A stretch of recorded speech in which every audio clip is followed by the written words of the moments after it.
Attendre de ne plus avoir peur pour faire quelque chose, ça n'arrivera presque pas. Les mêmes épiceries, les mêmes bibliothèques, etc. Ça permet au fur et à mesure de créer du lien. Allez Louise, allez, t'as quoi à perdre? Rien.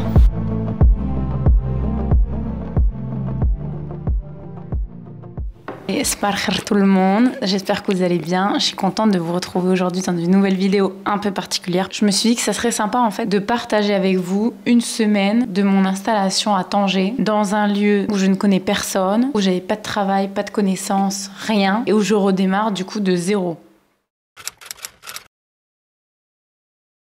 Je suis en plein centre-ville et du coup, ce matin, je vous emmène avec moi. Je vais bosser à un institut, une bibliothèque, Institut Cervantes.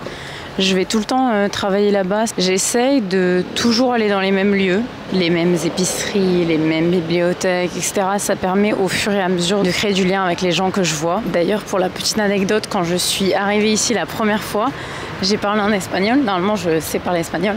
Et je leur dis où sont les toilettes. Sauf que j'ai confondu toilettes et maillot de bain. Parce que c'est baños et bañadores. Et du coup, j'ai dit au mec, est-ce que vous avez des maillots de bain? Le mec à l'accueil, il m'a regardé. Bref, du coup, depuis ce temps-là, on s'entend trop bien. Donc, faites-vous remarquer. Non, je sais pas. Faites-vous discret, mais bref.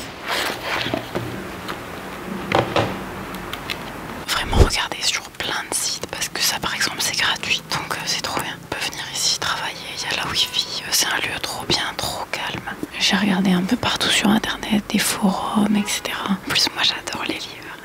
Bref, faut travailler parce qu'après, à 13h30, j'ai des cours particuliers. J'en ai profité pour aller parler à des gens à la bibliothèque, faire connaissance. Moi, je suis persuadée d'une chose dans la vie, c'est qu'un moment devient bizarre dès l'instant où vous décidez qu'il est bizarre. Vous me suivez ou pas? C'est-à-dire que dès que vous vous dites que c'est normal ce que vous êtes en train de faire, aller parler à un inconnu dans la rue, toquer à une porte et demander quelque chose, et bien si vous êtes persuadé que ce moment est normal et votre action est normale, alors ce sera normal dans votre tête. Et tes devoirs d'anglais? Tu sais, I woke up in the morning. Et tu as mangé quoi comme breakfast? Thé, anglais. Mon objectif professionnellement cette semaine, c'est vraiment d'assurer tous mes cours particuliers que j'ai réussi à décrocher. C'est aussi trouver une manière de me faire de l'argent qui soit en accord avec mes valeurs. Et à côté de ça, j'adore transmettre, surtout aux enfants, on a un tel pouvoir pour leur faire prendre confiance, etc. Je préfère ça que l'anglais, monsieur. Oui. Ah oui, hein, mais on va devoir faire de l'anglais, tu sais, hein. T'as eu une évaluation ou pas? Ouais. Alors? Ça s'est bien passé. Bien ou... Bien. Bien, ok, super.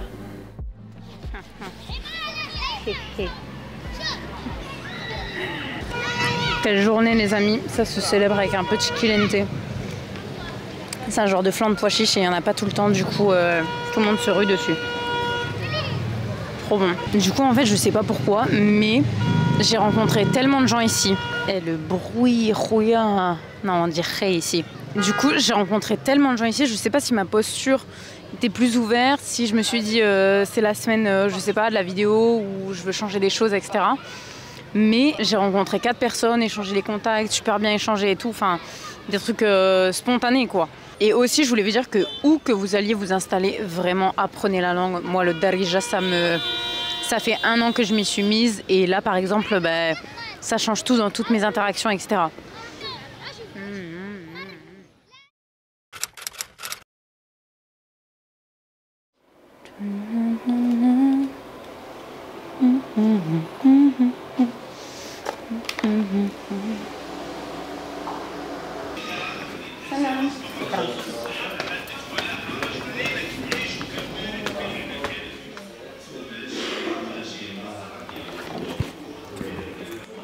Cette semaine tourne autour de ce verbe qui est le verbe oser.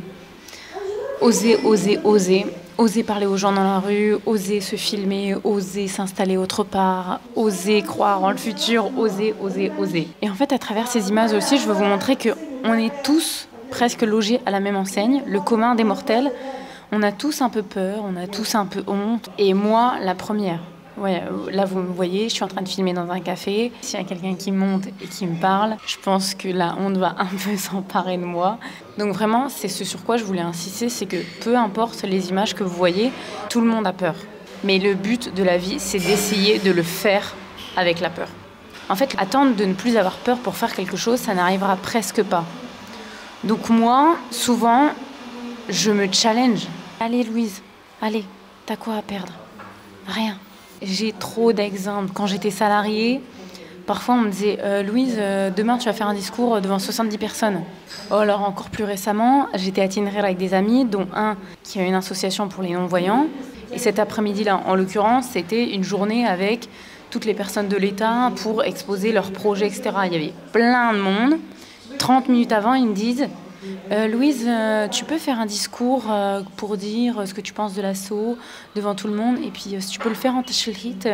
Moi j'étais là, ouais, ok, je vais le faire. À chaque fois je dis oui, parce que je sais que j'en suis capable, je le sais. Par contre, mais 10 minutes après, dans ma tête je suis en mode ah oui, pourquoi j'ai dit oui? Je ne veux pas, non, j'ai le stress qui s'empare de moi, j'ai tout ça, parce que forcément il y a du stress. Mais mon envie de me challenger et le fait de me dire que j'en suis capable, je me dis non, c'est pas le stress qui va gagner. Enfin, faites-vous confiance et essayez de déceler ce qui est de la peur liée à une intuition négative, ou alors de la peur, une peur qui est un peu infondée en fait. Une peur du regard des autres, une peur de mal faire, une peur de se taper la honte. Allez, on passe la journée ensemble, c'est parti.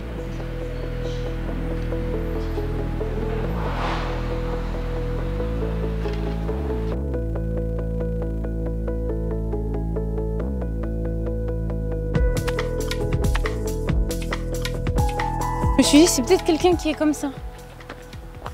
Non mais c'est vrai, avec des bottes. Et là le truc, là moi je vais le cuter. Oh non Miskinam, non, t'inquiète, me trafèche. Nous allons passer en petite exploration par là, c'est bien ça le plan. Il faut garder des petits moments de nature. Waouh, là, on peut respirer. Ah, regarde ça.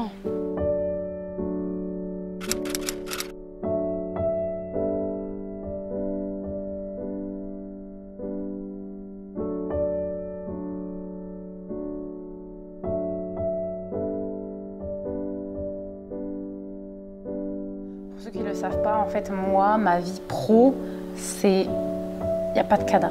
Je suis sur... Il n'y a pas de rail, il n'y a rien. C'est à moi de me mettre totalement un cadre. Au niveau pro, moi, quand je suis arrivée à Tanger, j'avais l'objectif d'être enseignante. Donc, ce que j'ai fait, c'est que j'ai été sur les sites internet, par exemple Emploi par MA, etc. Sur des pages Facebook. Vraiment, les pages Facebook, ça m'a tout le temps aidée. J'ai déménagé une vingtaine de fois dans ma vie. C'est ce qui m'a permis de me faire des potes, de connaître des assos, de rentrer dans des groupes. Vraiment super utile. Et comment j'ai trouvé mes cours particuliers? En si peu de temps, j'ai posté plein de messages sur les groupes Facebook liés à Tanger, et c'est comme ça que j'ai commencé à trouver mes cours. Donc trop bien, trop de chance, j'étais trop contente parce que je sais pas, la vie roule depuis que je suis ici, tous mes facilités, etc. Donc voilà, très souvent je fais montage, puis l'après-midi cours particuliers. Je viens de finir mes cours particuliers et je rentre souvent à pied, ça me fait 1 heure de route. Regardez ce qu'il y a sur mon chemin. Je viens ici presque tous les soirs, franchement c'est un luxe d'avoir ça. Et en même temps j'en ai trop besoin moi pour respirer.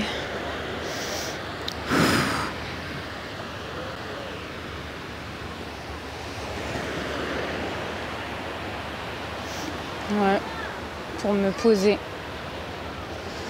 Ça aussi, ça fait partie de mes conseils quand je m'installe quelque part, c'est de sortir. Moi, je fais presque tout à pied, mais ça, depuis tout le temps, les gens le savent. Ça fait des années que je marche. Je fais au moins 10 km par jour, voire 15 parfois. Et ça permet de rencontrer des gens de manière inopinée. Vous allez plus difficilement rencontrer des gens en restant sur votre canapé.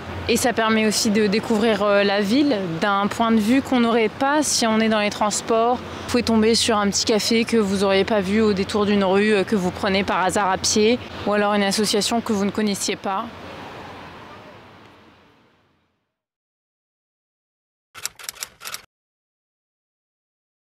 Bon, on est vendredi, je suis grave contente. Franchement, la semaine jusqu'à présent, ça a été trop bien. Et j'essaie de garder contact avec les gens que j'ai rencontrés cette semaine, du coup. J'ai essayé de trouver des clients pour les cours particuliers. Et cet après-midi, j'ai une grosse motivation pour cuisiner, donc je vais faire ça.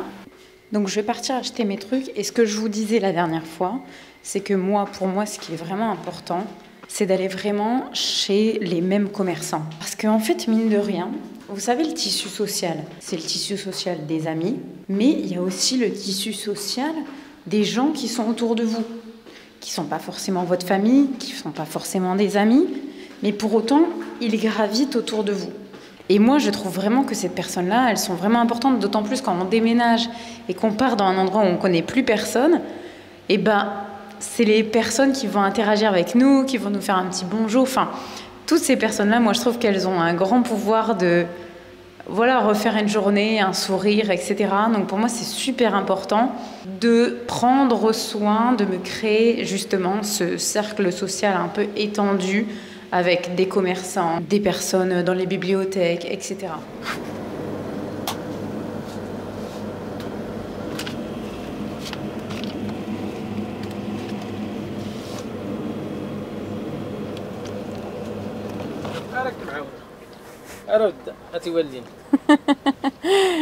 Ouais.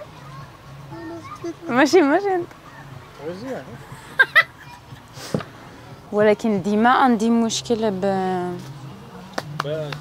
بالحليب ما اعرفش علاش. مش مشكلة خسر شوية كتكون في اليومين وي انا كندير رايب فهمتي باش يجي رايب مزيان خصك دير حليب طبيعي ناتورال الحليب ديال الفرمة ولكن انا ما عنديش بقرة. عندك؟ كاين اللي عنده ماشي عندي انا كاين من البنات ايوا ما غنشريش عندك من بعد ماشي مشكل ماشي مشكل غنخبر المهم زبر حاجه اللي خصك انا بايع. Regardez ce que je me suis pris à la boulangerie. C'est un truc pour les Français, ça rappelle la galette des rois. C'est trop bon. Les Marocains, dites-moi le nom. Je sais plus, c'est Sfait, je sais plus. Bref, trop bon. Et je vais clôturer le vlog ici. J'espère que toutes ces images-là, en fait, elles vous auront permis une chose, d'oser et de se dire que, en fait, quand on déménage, quand on effectue un changement dans la vie, on essaye d'organiser, de prévoir, de se dire ça va se passer comme ça, on va arriver, je vais prendre le logement et ensuite le travail, tac tac, mais il y a aussi une part qu'on ne contrôle pas, en fait. Et ça, c'est le plus dur dans la vie, notamment pour moi. C'est de lâcher prise. Lâcher prise sur ce qui vient parce que il y a des rencontres qu'on ne contrôle pas, des opportunités professionnelles qui d'un seul coup, un jour, arrivent et alors qu'on s'inquiétait la veille de manquer d'argent, etc. Et dans le déménagement, dans tous ces changements-là, c'est vraiment ça, le fil conducteur. C'est certes être proactif, comme je vous l'ai dit, essayer de sortir, essayer d'aller dans les mêmes lieux, essayer de mettre les chances de son côté pour, voilà, décrocher un travail, rencontrer des gens. Mais il y a aussi une part de... Il faut lâcher prise parce que vous allez peut-être sortir dans 2 secondes et vous allez... mais je vous jure, on dirait des films parfois. Mais moi, ma vie, on dirait un film. Je sors et limite, je me tape dans quelqu'un et je rencontre quelqu'un et voilà. Enfin, Vraiment, parfois, je sais pas si c'est ma façon parfois de voir la vie qui change et d'un seul coup on dirait un film, mais vraiment il y a des opportunités, des rencontres comme ça qui s'effectuent vraiment de manière super inopinée et je trouve ça super beau. Donc bref, si vous êtes en plein déménagement, ben, bon courage à vous et je vous retrouve la semaine prochaine dans une nouvelle vidéo. Yallah.